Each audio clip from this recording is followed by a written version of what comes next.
Der Volksmund sagt ja bekanntlich, das Glück ist ein Vogel und ob er damit recht hat, das wollen wir uns heute gemeinsam anschauen. Erste Erkenntnis, das Glück gibt es nicht. Jeden macht doch was anderes glücklich, oder? Der eine sagt sich vielleicht, bin heute neben meinem Partner aufgewacht. Ein anderer sagt vielleicht, bin heute nicht neben meinem Partner aufgewacht. Der dritte sagt vielleicht, mein Partner ist nicht aufgewacht. So unterschiedlich kann das sein und das bringt mich zu der Frage, was ist Glück eigentlich überhaupt? Also Glück ist rein wissenschaftlich gesehen ein chemischer Prozess im Körper. Wir erleben etwas, neben meinem Partner aufgewacht, nicht neben meinem Partner aufgewacht. Ein Glückshormon wird ausgeschüttet, wir fühlen uns glücklich. Das Glückshormon wird irgendwann wieder mal abgebaut. Wir fühlen uns nicht unglücklich, auch nicht glücklich, normal halt.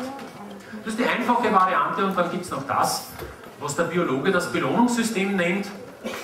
Ein Mangelhormon wird ausgeschüttet, wir tun etwas dagegen, daraufhin wird wieder ein Glückshormon ausgeschüttet, das verdrängt das Mangelhormon. Wir fühlen uns glücklich, das Glückshormon wird wieder abgebaut. Wir fühlen uns nicht unglücklich, auch nicht glücklich, normal halt. Zweite Erkenntnis des heutigen Abends, der Mensch ist gar nicht für das permanente Glück gemacht. Auch wenn uns die Werbung etwas anderes erzählen möchte. Damit das Ganze jetzt nicht so theoretisch wird, schauen wir uns das anhand von unseren Grundbedürfnissen mal im Detail an.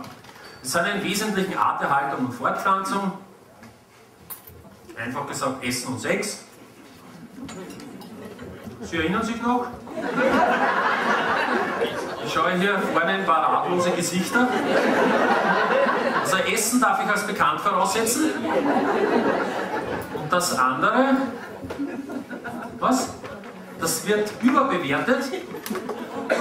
So spricht der Mann, der neben der eigenen Frau sitzt. Dazu eine kleine Anekdote von meinem letzten Klassentreffen. Sagt mein Schulkollege, das mit dem Viagra ist ein kompletter Blödsinn. Für zu Hause ist es zu teuer und auswärts brauche ich es nicht.